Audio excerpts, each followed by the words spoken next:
Assalamualaikum warahmatullahi ta'ala wabarakatuh. Al-Fatihah. A'udzu billahi minasyaitonir rajim. Bismillahirrahmanirrahim. Alhamdulillahi rabbil alamin. Ar-Rahmanir Rahim. Maliki yaumiddin. Iyyaka na'budu wa iyyaka nasta'in. Ihdinas siratal mustaqim, siratal ladzina an'amta 'alaihim, ghairil maghdubi 'alaihim waladdallin. Amin. إن الحمد لله نحمده ونستعينه ونستغفره ونعوذ بالله من شرور من أنفسنا ومن سيئات أعمالنا من يهدي الله فهو المهتد ومن يضلل فلن تجد له وليا مرشدا اللهم صل على سيدنا محمد رب يسر ولا تعسر رب يسر ولا تعسر رب يسر ولا تعسر وتمم بالخير اللهم أنت ربي لا إله إلا أنت عليك توكلت وأنت رب العرش العظيم ما شاء الله كان وما لم يشأ لم يكن لا حول ولا قوة إلا بالله العلي العظيم أعلم أن الله على كل شيء قدير وأن الله قد أحاط بكل شيء علما اللهم إني أعوذ بك من شر نفسي ومن شر كل دابة أنت آخذ بناصيتها إن ربي على صراط مستقيم وصلى الله على سيدنا محمد وعلى آله wa ashabihi ajma'in amma. Tuan-tuan imam, tuan-tuan Bilal, ahli jawatan kuasa surau, muslimin yang sahabat-sahabat yang dirahmati Allah Subhanahu wa taala. Alhamdulillah Allah mengizinkan kita bertemu lagi pada malam ini, pada bulan Sya'ban yang mulia ini, untuk sama-sama kita mengabdikan diri kepada Allah Subhanahu wa taala. Sama-sama kita melihat hadis yang dibincangkan oleh pengarang di dalam Lu'lu' lil mu'min, permata bagi orang-orang mukmin. Ya, permata kita ialah Al-Quran dan hadis yang ditinggalkan oleh baginda Rasulullah sallallahu alaihi wasallam, yang perlu kita cintai. Ya, kalau orang mencintai perhiasan permata di atas muka bumi ini, maka perhiasan bagi orang-orang yang beriman ialah bukan perhiasan, kita kata bukanlah perhiasan maksudnya, tetapi kita punya permata bagi orang-orang yang beriman ialah Al-Quran dan hadis yang tidak ternilai kalau nak dinilai dengan permata-permata atau hiasan-hiasan yang lain. Kerana dengan permata inilah kita akan selamat, yukhrijuhum minaz zulumati ilan nur, yang akan keluar daripada zulumat, kegelapan, kepada cahaya Islam. Kalau tidak berpegang dengan permata, dengan Al-Quran dan hadis ini, nescaya kita akan kekal berada di dalam kegelapan jahiliyah. Sebab itu datangnya Islam ialah untuk mengeluarkan manusia daripada kegelapan. Kalau kita lihat bagaimana umat Islam, bagaimana umat manusia sebelum kedatangan Islam, sebelum kedatangan Rasulullah, bagaimana Rasulullah pernah menyebut dalam perjanjian Fudul, ya, bagaimana ketika itu orang-orang masyarakat Arab jahiliyah tidak berpegang kepada Quran dan hadis, dan tiada Quran pun tiada hadis pun, dan tidak berpegang kepada kitab Injil, Taurat ataupun Zabur yang sebelumnya, tetapi berpegang kepada jahiliyah. Siapa yang kuat dia berkuasa, siapa yang lemah dia menjadi mangsa. Sehinggalah satu ketika Rasulullah dalam umurnya belasan tahun terlibat dalam perjanjian Fudul. Ketika itu perjanjian berlaku di antara kabilah-kabilah daripada Quraisy dan juga yang sekitar Mekah, yang mana dalam perjanjian itu mereka bersetuju untuk membela mana-mana orang yang ditindas atau dizalimi di dalam kawasan, di dalam Mekah, dalam sekitar Mekah. Mana-mana orang yang dizalimi, yang ditindas, kita sama-sama akan pertahankan dia tanpa mengira bangsa atau datang daripada mana pun orang tersebut. Asalkan dia ditindas, kita bela dia. Walaupun dia bukan orang Arab Mekah, bukan orang Arab Madinah, datang daripada mana-mana pun, tapi dia ditindas, kita bela. Yang Rasulullah menyebut setelah baginda dilantik menjadi Rasul, kalaulah perjanjian itu di antara perjanjian yang baginda kata dia paling suka, kalau nak dibandingkan memiliki unta merah dengan perjanjian Fudul itu, baginda lebih suka perjanjian Fudul daripada unta merah. Maksudnya unta merah ni kenderaan yang mahal, unta yang mahal, tuan-tuan. Ya, jadi dalam perjanjian itu, ketika itu berlaku satu peristiwa. Seorang orang luar daripada Mekah, jauh daripada Mekah, datang berniaga di Mekah. Bila datang berniaga di Mekah, datang seorang orang Arab Mekah, nama saya tak ingatlah, tuan-tuan, daripada satu bani ni. Mari tanya barang kawan tu bawa daripada Yaman ke mana, lebih kurang begitulah, tuan-tuan. Dia tanya barang tu berapa harga begitu gini, dia ambil tanpa membayar. Ambil dan tak bayar walaupun 1 sen. Maka dia mengadu kepada orang-orang yang berada di situ. Tak berani campur, itu urusan kau punya pasal. Mengadu dengan orang yang begini, tak berani campur. Mengadu orang begini, tak berani campur. Akhirnya sampailah peristiwa itu kepada salah seorang bapa saudara Rasulullah. Ya, bapa saudara Rasulullah. Sampailah beritanya, bukan Abu Talib lah, dan bukan Abu Jahal, yang lain. Zubair, bukan Zubair, tuan-tuan, dia ada seorang bapa saudara Rasulullah. Sampai berita dia, si peniaga ini dizalimi oleh orang Arab Mekah. Maka dia pun menyerulah orang yang dah pernah menandatangani perjanjian Fudul. Orang ini dizalimi, orang ini dianiayai, kenapa kita tak bela? Sedangkan dia ketika tu, orang yang dizalimi tadi, naik ke Jabal Khubais, lalu mengalunkan syair menceritakan bagaimana dia ditindas, barangnya diambil dan tidak dibayar. Kemudian setelah itu, mereka berhimpun dan bersetuju untuk berjumpa dengan orang yang mengambil, kembalikan barang dia atau bayar dengan bayaran yang sepatutnya.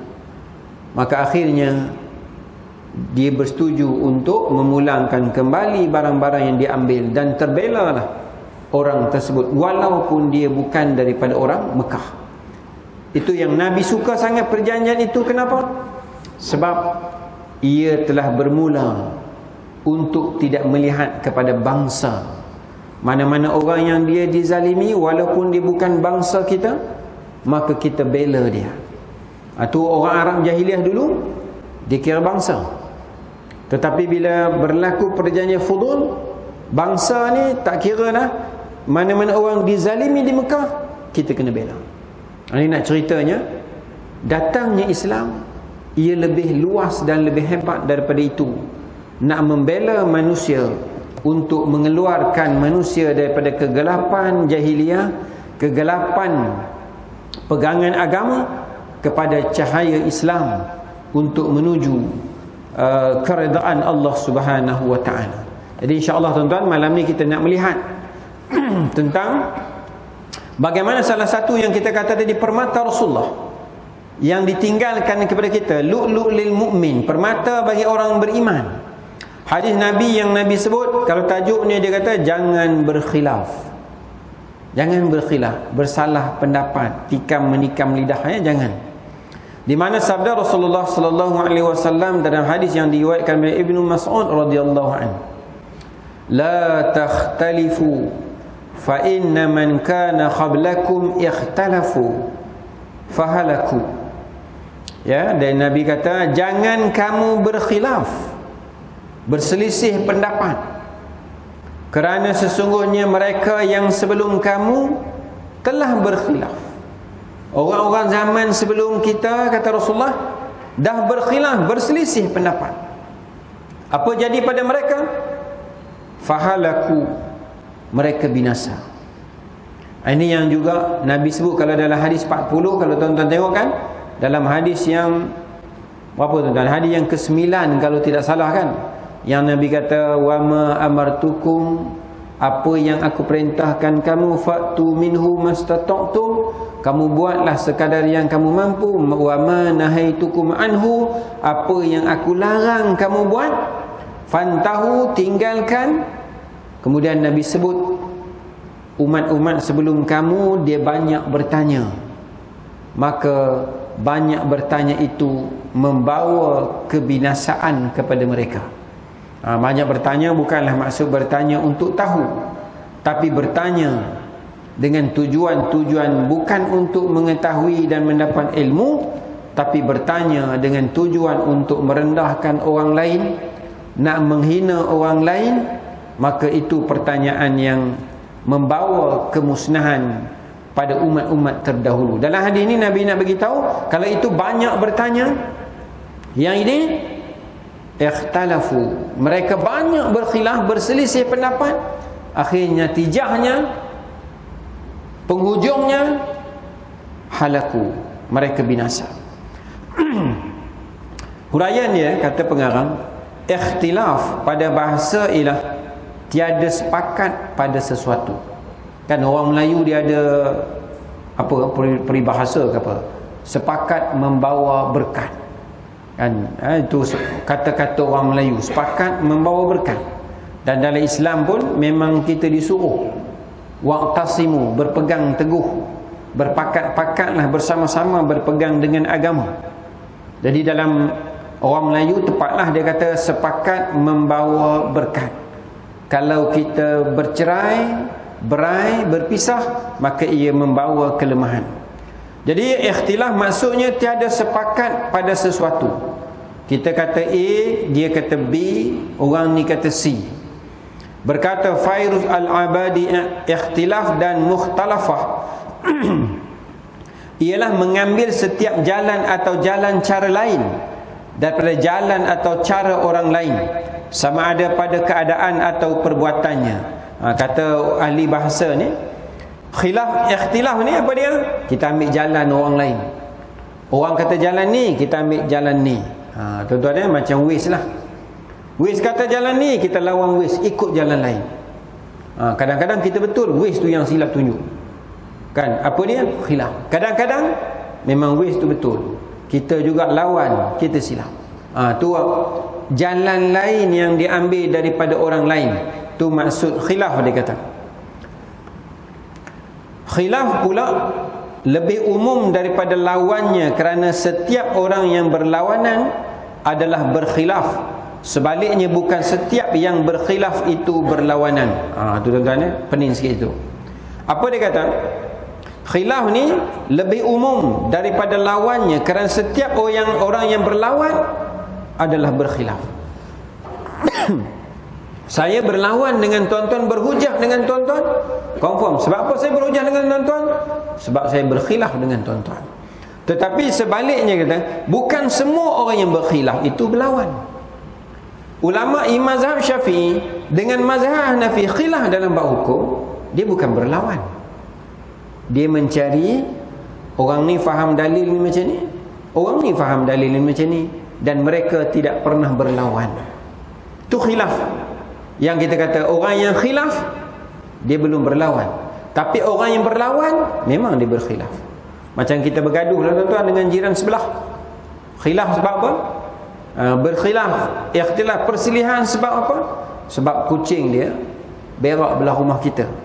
Jadi kita pun berkhilaf, bergaduh dengan dia. Kita baling tak kucing sebelah dia, dia baling balik. Dia baling separuh, dia kata kongsilah seorang separuh. Jadi berkhilaf. Bila begitu, bermasam muka. Jadi bila orang yang berlawan, confirm dia berkhilaf. Tapi orang yang berkhilaf, yang berhujah maksudnya, dia bukan berlawan. Ya, dia mencari ilmu, mendalami ilmu. Kalau kita lihat dalam bab fiqh, maka berkhilaf itu ialah ianya membawa kebaikan, nanti akan diberikan. Khilaf, perbezaan pendapat pada istilah fuqaha, ialah setiap orang alim berpendapat kepada perkara atau keputusan yang berlawanan dengan apa yang dikatakan oleh orang lain. Itu dalam fiqh kita tahu. Ya, khilaf dalam mazhab Syafi'i tentang membasuh rambut ketika mana berwudu, dengan mazhab Hanafi contoh, kan, famsahu bi ru'usikum, basuhlah ru'usikum, apa ni, kepala kamu. Maka Imam Syafi'i kata, keluasan dalil dia, perbahasan dia, famsahu bi ru'usikum, basuhlah sebahagian kepala, sudah cukup. Kan, sebab itu kita kata ambil ni, basuh sikit pun rambut di atas kepala, cukup. Tetapi mazhab Hanafi kata, kerana Allah Ta'ala sebut wamsahu biru'usikum, kan, basuhlah kepala kamu, maka basahlah semua, maka mereka membasahkan semua. Tu khilaf, keluasan ilmu. Sebab Imam Syafi'i kata, kalau disebut kepala, ya memang disebut dalam Quran tu basuhlah kepala, tetapi bukan bermaksud semua kepala. Seperti mana kita pun kadang-kadang kita kata, sila makan, makan apa yang ada. Apakah kita akan makan semua yang ada? Kita akan makan ikut selera kita. Contoh yang Imam Syafi'i buat, kalaulah dia kata orang membaling batu ke kepala kita, batu hanya sebesar ni contohnya, kena di sini, orang tanya, batu tu kena di mana? Kena di kepala. Semua kepala kan? Dah 1/30 daripada kepala kalau dibahagi, maka tetap kita sebut kepala. Maka Quran menyebut basuhlah kepala kamu, maksudnya sikit pun dah dikira membasuh kepala, ru'us, kan ada rambut jadi kita basuh rambut, sikit pun dikira basuh. Tetapi mazhab lain kata tadi, bila sebut kepala, basuh kepala semua. Itu keluasan khilaf dalam kalangan orang fuqaha, kerana keluasan ilmu memahami dalil. Kita tak layak nak khilaf begitu, kerana tiada keluasan ilmu yang ada kepada para ulama. Ibn Faris menyebut tentang khilaf dengan 3 makna. Ahli bahasa yang lain menyebut khilaf ni ada 3 jenis. Apa dia? Yang pertama dia kata, yang datang sesuatu selepas sesuatu dengan mengambil tempatnya. Replace lah tuan-tuan ya. Khilaf tu datang dulu ada benda ni, dia tolak tepi, dia duduk situ. Ya, jadi dulu kita contoh tuan-tuan, contohlah, tapi itu bukanlah khilaf, tapi silap faham. Zaman kita kecil-kecil dulu tuan-tuan, kalau orang wirid maghrib kan, la ilaha illallah wahdahu la syarikalah, memang dia baca 10 kali. Saya di kampung saya lah, masa zaman saya sekolah kecil-kecil dulu. Tapi bila mari Allahumma ajirni minan nar, dia baca hanyalah 3 kali kan. Dululah saya dengar, saya masa itulah di kampung saya, kalau kampung tuan-tuan dah memang buat 7 kali tu ke power lah. Dia baca 3 kali je. Tetapi bila kita ada ilmu, kita belajar, oh Nabi sebut sebanyak 7 kali, bukan 3 kali. Maka kita buang amalan tu, replace. Itu bukan khilaf lah nak contohnya. Datang yang khilaf ni, dia tolak khilaf ni, dia mengambil tempat khilaf yang pertama. Itu satu jenis khilaf. Yang kedua, menyalahi yang di hadapan atau permulaan. Datang yang kedua ni, dia kata yang khilaf yang pertama, hukum yang pertama tu salah. Kan orang Melayu dah lama dah baca talqin, dah sinonim dah talqin. Mari yang kedua kata talqin ni tak boleh pakai, bukan amalan kita, dia termasuk dalam perkara yang tidak dibenarkan. Contoh, jadi dah beramal sekian lama dah dengan apa yang disebut oleh ulama-ulama pondok dulu, ulama-ulama lama. Bila mari sekarang dia tolak yang ni, maka dia kata yang dulu kamu buat tu salah, yang sebenarnya yang ini. Itu sejenis khilaf lagi. Dia ada 3 jenis kan. Yang ketiga kata Ibn Faris, perubahan. Khilaf kerana apa? Berlaku perubahan. Contoh kita kata tuan-tuan nak, contoh je lah ya, bab contohnya kita kata rokok, contoh dia. Rokok contoh je tuan-tuan, jangan ni sangat kan. Jadi perubahan hukum tu berubah kerana pengetahuan manusia yang berubah, maka fatwa itu berubah. Kalau dulu sebahagian mengatakan makruh, tak ada yang mengatakan haram, tapi bila mari sekarang sebahagiannya mengatakan rokok itu bukan satu amalan yang baik, sebab ia merosakkan kesihatan. Kenapa? Ilmu yang ada menyebabkan berlaku perubahan. Itu pada pandangan Ibn Faris mengatakan itu adalah jenis-jenis khilaf. Imam Asy-Syatibi berpendapat khilaf ialah sesuatu yang lahir daripada hawa nafsu yang menyesatkan. Khilaf yang menyalahkan orang, lahir daripada hawa nafsu yang menyesatkan. Itu kata Imam Asy-Syatibi. Sebab tu dalam perkara-perkara yang khilaf di antara ulama, jangan jadikan perbalahan. Tak ada masalah.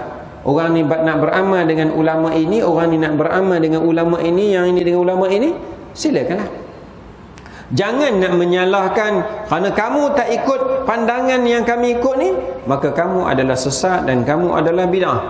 Maka dia kata ini lahir daripada tuntutan, keinginan hawa nafsu yang menyesatkan, bukan hasil daripada mencari objektif syarak dengan mengikut dalil-dalilnya. Kamu ikut nafsu, bukan mencari dalil-dalil yang sepatutnya kamu cari untuk selesaikan masalah. Ikut nafsu je, tuan-tuan, ya? Oleh itu ia tidak diambil kira kerana lahir daripada hawa nafsu, seperti mana tidak diambil kira mana-mana pendapat yang menyalahi hukum syarak yang sabit secara qat'i. Kalau ada pendapat hukum syarak yang sabit secara qat'i, putus dah, tak berubah dah. Kan sembahyang 5 waktu tak akan berubah kewajipan, yang ni saja yang wajib solat. Jadi kalau ada perubahan, maka yang tu adalah menyalahi syarak, maka yang tu kita tolak. Begitulah apabila datang khilaf-khilaf yang hanya mengikut hawa nafsu dan tidak mengikut mencari dalil-dalil syarak. Jadi menyalahkan orang ini sampai menyalahkan mazhab-mazhab. Kan Imam Syafi'i pun salah, Imam Nawawi pun salah, yang betul hanyalah dia. Yang ni malang kalau kita berlaku begitu. Seorang pengarang menyebut resolusi Majma' Fiqh di dalam persidangannya kali yang ke-10 di Makkah Al-Mukarramah. Tuan-tuan, ada majma', perhimpunan ulama-ulama membincangkan tentang masalah-masalah fiqh semasa. Bila berlaku ni, kali yang ke-10 di Makkah Mukarramah bermula pada hari Sabtu 24 Safar 1408 Hijrah bersamaan dengan 17 Oktober 1987. Tuan-tuan, tahun 87 Majma' Fiqh ni bincang tentang khilaf. 1987, tuan-tuan kalau yang umur macam saya, sekolah masih sekolah menengah. Kalau tuan-tuan yang atas sikit 55 dah 60 tu, mungkin masuk universiti atau baru kerja lah, baru naik motor Honda 70. Belum naik Honda City lagi lah masa tu, atau Nissan Sunny, paling-paling Proton. Kan 87 tuan-tuan, ya. Jadi bermula persidangan tu Sabtu 24 Safar atau 17 Oktober sehingga hari Rabu 21 Oktober 1987 memutuskan. Ni Majma' Fiqh ni tuan-tuan menghimpunkan ulama-ulama seluruh dunia. Ya, jadi kalau kita kata macam kita majlis fatwa bersidang kebangsaan. Jadi Majma' Fiqh ni ulama-ulama sedunia duduk berbincang di Mekah selama Sabtu, Ahad, Isnin, Selasa, Rabu, 5 hari. Apa dia solusi yang mereka buat? Memutuskan antaranya perbezaan mazhab fiqh di dalam beberapa masalah mempunyai sebab-sebab ilmiah yang mengandungi hikmah-hikmah yang besar. Jadi khilaf, perbezaan pendapat dalam mazhab fiqh adalah sebab ilmiah yang mengandungi hikmah-hikmah yang besar. Cuma kita ni orang yang bukan ahli ilmu, kita tidak nampak sangat hikmah perbezaan pendapat di antara Imam Malik, Imam Syafi'i, Imam Hanafi dan Imam Hanbali. Tetapi mereka memutuskan ada hikmah-hikmahnya. Antaranya menunjukkan rahmat kepada hamba-hamba Allah dan meluaskan lapangan pengeluaran hukum daripada nas-nas. Antara hikmah dia apa dia? Nak tunjukkan rahmat Allah kepada hamba-hambanya. Kamu nak ikut mazhab ni boleh, kamu nak ikut mazhab ni boleh, tapi bukan separuh-separuh lah. Kan, berdasarkan ilmu kamu, mazhab ni kamu rasa yakin, silakan. Tetapi bukan mengambil yang mudah-mudah. campur-campur mengambil medal. Kamu tengok yang ni, kamu nak ikut Hambali, silakan, ikutlah Hambali A to Z, tak ada masalah. Sebagai apa? Rahmat kepada hamba-hambanya. Tuan-tuan, rahmat kepada kita bila perbezaan hukum tadi, sebab ianya membawa kebaikan. Sebab kita tak ada dalam suasana itu.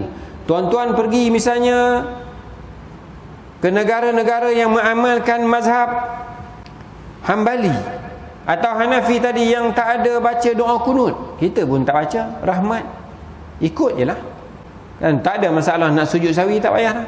Itu yang diamalkan, dibuat oleh ulama-ulama besar termasuk Imam Syafi'i, tak ada masalah dia. Kenapa? Rahmat. Itu yang dikatakan khilaf ummati rahmah, perbezaan pendapat dalam kalangan umat aku tu sebagai rahmat. Tetapi kita pula umat akhir zaman mengambil perbalahan, perbezaan pendapat itu sebagai azab, lalu menjadi punca kepada perpecahan hanyalah kerana perbezaan dalam mazhab. Yang tu kita tak ada lah setengah-setengah tempat, ya. Kerana apa? Fanatik kepada mazhab dia. Yang ni yang kita cuba nak elak. Di samping itu, ia juga yang keduanya membentuk perbendaharaan perundangan fiqh dan sekaligus meletakkan agama Islam berada di dalam keluasan agama dan syariatnya. Kenapa berlaku khilaf? Inilah keluasan agama. Pelaksanaan syariat tidak hanya tertumpu kepada satu aspek sahaja, bahkan boleh juga ditumpukan pada aspek yang lain. Kalau kita kata contohlah, kita kata dalam situasi kita, contoh kan, dalam situasi kita dulu semasa PKPD ke contohnya kan, sembahyang Jumaat hanya 12 orang atau ahli jawatan kuasa sahaja. Adalah ahli jawatan kuasa contohnya 20 orang, itulah sembahyang Jumaatnya, itulah sembahyang fardunya. Mengambil pendapat yang mana? Mazhab-mazhab yang lain, pendapat-pendapat kecil dalam mazhab Syafi'i. Sebab apa? Inilah keluasan agama. Tak boleh dah penuh masjid, tapi kena buat 12 orang je sembahyang Jumaat. 12 orang itulah Jumaatnya. Keluasan agama yang tidak sempit, mesti 40, dan orang itu adalah orang yang bermukim atau bermistautin. Tidak lagi keluasan agama, kita pegang kepada yang lain. Yang ketiga, dia kata solusi daripada majma' fiqh tadi, apabila mazhab seorang imam tidak dapat menampung keperluan umat Islam pada waktu tertentu atau dalam urusan tertentu. Kadang-kadang apa yang ada dalam mazhab Syafi'i ni tidak dapat memberi menampung keperluan penganut atau pemegang mazhab ketika ini. Mereka akan menemui keluasan dan kemudahan dalam mazhab yang lain. Itu tuan-tuan, contoh dalam mazhab Syafi'i membayar zakat fitrah contohnya mestilah dengan beras kan, tak boleh lari, mesti beras. Tetapi kerana dalam keadaan sekarang, maka kita mengikut pandangan yang lain, nilai beras tadi digantikan dengan duit, beras diganti dengan nilainya duit. Maka kita pun ambil lah RM7 beras biasa, atau berapa, RM14 ke berapa ke, RM16 yang beras yang pertengahan, yang makan Himalaya punya beras tu RM21 contohnya. Kenapa? Mengambil pandangan mazhab yang lain. Sebab bila sekarang ni nak bawa beras, payah dah tuan-tuan kan.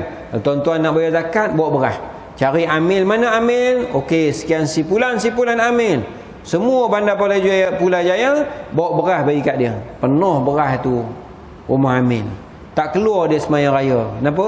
Pintu tertutup dengan beras-beras kita. Maka kita ambil pandangan lain, duit, bank in, masuk sana. Samalah kita misalnya kalau dalam bab jual beli, mesti ada lafaz akad jual beli. Tuan-tuan, bila mari beli air, orang muda sebut apa? Air gedegang. Masuk RM2, gedegang turun tu air, tuan-tuan. Kan? Tak ada lafaznya. Tuan-tuan beli dalam Shopee, nak lafaz dengan siapa? Ada tuan-tuan, wahai Shopee, aku beli barang sebanyak duit. Shopee kata, bodohnya kamu. Kan, sebab yalah nak kata apa tuan. Jadi benda-benda itu apa dia tuan? Kadang-kadang dalam mazhab ni tak ada, maka dia pakai dalam mazhab ini. Inilah keluasan agama yang dikatakan tadi, khilaf umat aku ni membawa rahmat untuk hamba-hamba Allah. Tetapi jangan sekali-kali mengambil khilaf sebagai titik untuk berpecah. Tuan-tuan, yang khilaf-khilaf yang membawa perselisihan, yang membawa kepada perpecahan, elakkanlah. Baik dalam bidang-bidang apa pun. Kan, kalau dalam situasi kita, sama ada ianya bidang politik, sama ada ianya bidang ekonomi dan sebagainya, kalau ianya perselisihan yang membawa perpecahan, merugikan, carilah mana di titik pertemuan yang menguntungkan, yang semua orang merasai keuntungan untuk kita berada di bawah Islam dan juga permata kita Al-Quran dan hadis. Itu kita kena sama-sama perhatikan. Justru dia kata, sayugialah bagi kita menjauhkan diri daripada masuk ke lembah khilaf yang tercela. Tuan-tuan, khilaf yang tercela, yang fanatik dengan mazhab dia. Bila orang tak pegang dengan mazhab dia, kau sesat. Ya, kau bid'ah, kau sesat. Sebab apa? Orang tu tak sama pegang dengan mazhab dia. Jangan elakkan perkara-perkara seperti itu, kerana akibatnya menyebabkan rosaknya kesatuan hati.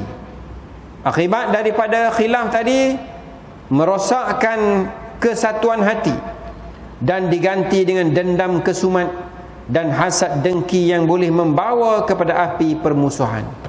Khilaf dalam kalangan mazhab ni, tuan-tuan, kalau tak dijaga, khilaf di dalam kalangan manusia tak sama pendapat, kalau tidak diurus dengan baik, dia akan membawa kepada api permusuhan.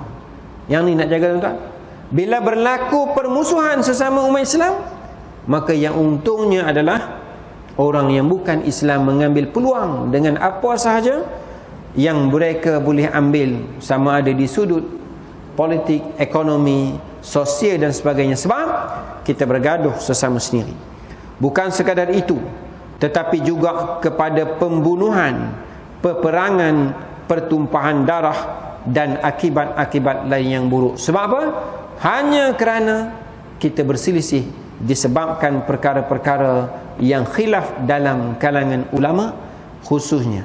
Apatah lagi kita kata kalau khilaf dalam kalangan kita dalam masalah-masalah dunia yang boleh diuruskan dengan baik, kita khilaf akhirnya bergaduh sesama sendiri, hanyalah perkara yang merugikan. Kata pujangga, dikata-kata pujangga, kebahagiaan itu ialah ketika mushaf atau Al-Quran menjadi teman akrab kamu. Bahagianya seseorang, ini dia habis uraian, dia mari kata-kata hikmah. Bahagianya seseorang ialah bila Quran menjadi teman yang rapat bagi dia. Tuan-tuan, kita lah kalau kita kata, bahagianya kita ialah bila Quran menjadi teman rapat kita. Lepas subuh kita baca, kan, sehelai dua contohnya. Mungkin lepas Zuhur ada free sikit, kita baca sehelai dua. Mungkin lepas Asar ada free sikit, kita baca sehelai dua. Maka sehari dapatlah 4, 5 atau 6, 7 muka surat atau lebih lagi. Bahagianya kamu bila Quran menjadi teman rapat. Amal ibadah menjadi kesukaanmu. Bahagianya kita bila lagi suka buat amal ibadah. Tuan-tuan, seronok mari duduk dalam surau dan masjid. Seronok mari sembahyang berjemaah. Bila bersedekah rasa seronok dengan sedekah. Itu tanda hati-hati yang sihat, kata ulama. Tetapi kalau hati yang tak sihat, dia seronok dan sedap dengan maksiat. Yang tu hati tak sihat. Ya, bila buat benda maksiat, dia rasa seronok dan sedap dengan maksiat. Sebab tu dia tak nak tinggal. Dia sedap dengan tikam nombor tu. Kalau tak tikam nombor, tak keluar tikam, dia rasa tidak sempurna hidup hari ni. Sebab hari Isnin sepatutnya boleh tikam, tapi tak pergi. Sebab apa tak pergi? Bini marah. Jadi tak pergi. Jadi rasa tak sempurna hidup. Ini orang yang hati dia ada masalah. Sebab tu tuan-tuan, syaitan ni dia menghiasi hidup kita supaya rasa sedap dengan maksiat dan rasa azab payah dengan ibadat. Tu kerja syaitan. Sebab tu bila orang ajak buat benda yang buruk, mudah orang ikut. Tapi bila ajak buat benda baik, payah. Kan macam orang buat biasa perumpamaan, tuan-tuan buat konsert dekat padang sebelah contohnya. Bagi tahu saja dalam Telegram BPJ. Ni malam ni kita ada konsert contohnya lah kan, masa musim boleh buat konsert. Siapa marilah, ada penyanyi mana-mana, penuh. Kan, tetapi kalau tuan-tuan masuk dalam Telegram, malam ni ada kenduri tahlil, mari ada kuliah, macam ni je lah mari lah. Kan, payahnya nak bagi tahu mana-mana pun macam tu, payahnya nak ajak buat baik. Sebab syaitan menghiasi kita untuk buat jahat dan rasa sedap dengan maksiat. Sebab tu dia bagi mata kita, antaranya bila tengok bini orang, kita kata bini orang lawa, bini kita tak lawa. Padahal bini duduk depan mata. Tuan-tuan, tengok bini orang tu lawa dan bini kita tak lawa. Syaitan menghiasi. Tengok rumah orang lawa, rumah kita tak lawa, kuranglah rasa syukur. Tengok orang bahagia, dia tak rasa dia bahagia. Padahal kita pun bahagia, dia bahagia, tapi kita suka melihat orang. Akhirnya terperangkap dengan syaitan yang sentiasa menghiasi kita melihat orang lain sentiasa lebih daripada kita dan kita kurang. Sebab tu dia kata, bahagia kamu ialah bila mazhab menjadi teman karib kamu, amal ibadah menjadi kesukaan kamu, rumahmu menjadi tempat untuk kamu menyendiri. Maksudnya apa tuan-tuan? Rumah ni tempat kita beruzlah, duk menyendiri, kemudian kita menghitung, bermuhasabah dalam kehidupan kita di rumah kita, maka itulah kebahagiaan. Dan sebab itu dia sebut yang pertama apa dia tuan-tuan? Bahagia, mazhab menjadi teman karib. Kan ni nak mari Ramadan lebih kurang dalam 19 hari lagi. Kan bulan yang turun Quran dan kita banyak baca Quran, maka bulan Rejab ini jadikanlah bulan yang kita banyak membaca Quran, sebab nak jadikan Quran sebagai teman karib kita. Kemudian pengarang membawa kisah tauladan dalam kisah ini ya. Sa'ad bin Abi Waqqas radhiyallahu anhu adalah salah seorang sahabat Nabi yang dijamin masuk syurga. Kan ada 10 orang sahabat Nabi yang dijamin masuk syurga. Salah seorangnya Sa'ad bin Abi Waqqas. Dia benar-benar mengetahui bahawa ketaatan itu sangat mempengaruhi doa yang dimakbulkan. Rasulullah sendiri pernah mendoakannya agar ia berdoa, maka Allah akan mengkabulkan doanya itu. Nabi pernah kata kepada Sa'ad bin Abi Waqqas, kamu berdoa kepada Allah, Allah akan makbulkan doa kamu. Jadi Sa'ad bin Abi Waqqas antara orang yang Allah makbulkan doa. Suruh doa, Allah akan makbul. Itu Sa'ad bin Abi Waqqas. Dan Sa'ad zaman itu, Sa'ad sekarang payah nak cari. Ya. Jadi satu ketika dia kata Sa'ad bin Abi Waqqas menjadi gubernur di Kufah. Umar Al-Khattab radhiyallahu anhu pernah mengutus wakilnya untuk melihat keadilan yang dibawa oleh Sa'ad bin Abi Waqqas di Kufah. Umar Al-Khattab khalifah, hantar wakil selidik siasat SB lah. Tengok macam mana pemerintahan Sa'ad bin Abi Waqqas, adil atau tidak. Tuan-tuan, ketika itu setelah diselidik, penduduk Kufah memuji keadilan Sa'ad bin Abi Waqqas. Bila diselidik oleh SB tadi, macam mana keadaan ni? Oh, Sa'ad bin Abi Waqqas baik, bagus, memang hebat pemerintahannya, adil saksama, tiada zalim walaupun sedikit. Jangan lebih kurang begitulah. Tanya orang ni sama, tanya orang ni pun kata adil, tanya orang ni semua mengatakan Sa'ad bin Abi Waqqas adil dan saksama.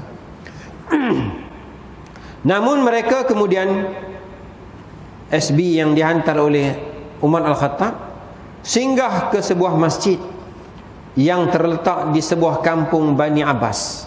Sehingga masuk dalam kawasan Kufah, ada kampung Bani Abbas, singgah di sebuah masjid untuk solat ke apa ke. Dan mereka pun berbual-bual dengan orang ada dalam masjid, dengan salah seorang lelaki yang ada di situ. Tuan-tuan, dengan orang ni tanya adil. Lepas tu mereka bertanya pada seorang lelaki. Maka lelaki itu kata, sesungguhnya Sa'ad bin Abi Waqqas tidak adil dalam memutuskan sesebuah perkara. Orang lain semua tanya, kata Sa'ad bin Abi Waqqas adil. Seorang lelaki ni dalam masjid dia kata Sa'ad bin Abi Waqqas tak adil. Dalam memutuskan banyak perkara dia tidak adil. Tidak adil terhadap rakyatnya dan tidak pernah berinteraksi dengan rakyatnya. Tak ada nak cakap dengan rakyat. Kata si lelaki ni tuan-tuan Di antara utusan itu ternyata Sa'ad bin Abi Waqqas ada di dalamnya. Sebenarnya Sa'ad ada sekali dalam tu. Dia tak kenal pun Sa'ad bin Abi Waqqas, tapi dia kata Sa'ad bin Abi Waqqas tak adil. Sa'ad bin Abi Waqqas tak pernah pun bercakap dengan rakyatnya. Dan Sa'ad berada dalam tu, dan dia mendengar apa yang dikatakan oleh lelaki tersebut. Maka Sa'ad pun berdoa kepada Allah. Kan doanya tadi disebut, doanya dimakbulkan Allah. Sa'ad berdoa kepada Allah, ya Allah, sekiranya lelaki ini berbuat demikian kerana riak atau ingin menjadi orang yang dikenali, kan, supaya dia dikenali sebab orang ni semua puji dan dia lawan. Jadi ya Allah, jika dia buat kerana riak atau ingin dikenali, maka jadikanlah matanya buta. Ya Allah, jadikanlah mata dia buta. Jadi tuan-tuan, ni nak sebutnya, kalau orang melakukan kezaliman kepada kita, Sa'ad bin Abi Waqqas tunjuk, kita boleh doa supaya ditimpa bala bagi dia sebab dia memfitnah kita. Itu yang kata doa orang yang dizalimi, doa yang difitnah tu takut diperkenankan Allah. Sebab tu jangan kita zalim orang, jangan kita fitnah orang. Sa'ad bin Abi Waqqas kata, ya Allah, kalau dia buat kerana riak atau kerana ingin dikenali, jadikanlah matanya buta, panjangkan umurnya. Disuruh mata buta, doa Sa'ad bin Abi Waqqas, umur dia bagi panjang, dan berikanlah fitnah yang selalu menimpa dirinya. Tuan-tuan, ialah dia sebagai pemimpin gubernur buat adil dah, tiba-tiba ada seorang kata tak adil, zalim, maka dia doa, ya Allah, bagilah dia buta, panjangkan umurnya, dan selalu fitnah berlaku pada dia. Akhirnya apa yang didoakan oleh Sa'ad bin Abi Waqqas dimakbulkan Allah, dengan kenyataan lelaki itu menderita buta kedua-dua matanya, panjang umurnya, dan selalu dia diejek oleh manusia di jalan-jalan Kufah. Dalam kisah sejarah disebut antara fitnah dia, tuan-tuan, dia mata dia buta, kemudian dia ni lanjut usia, tua dah. Buta dia bukan sampai tak nampak, kabur, buta lah tuan-tuan, buta, tetapi dia boleh nampak bayang-bayang orang. Apa fitnah yang berlaku pada dia? Bila dia nampak perempuan-perempuan, mata ni kelabu-kelabu ni nampak mungkin bayang-bayang, dia nampak perempuan-perempuan, dia akan pergi nak tangkap perempuan-perempuan tersebut. Umur dah tua, mata pula dah kelabu, dah teruk, dah dikira macam buta, tapi masih nak menangkap wanita-wanita yang lalu lalang di jalan-jalan di Kufah. Itu antara fitnah yang kena pada dia, yang akhir orang kutuk tua nak mampu tak sedar diri, dah nak macam itulah lebih kurang kan, dah gatai merenyam, macam itulah kutuk. Fitnah yang berlaku pada dia. Kenapa? Sebab kamu memfitnah Sa'ad bin Abi Waqqas.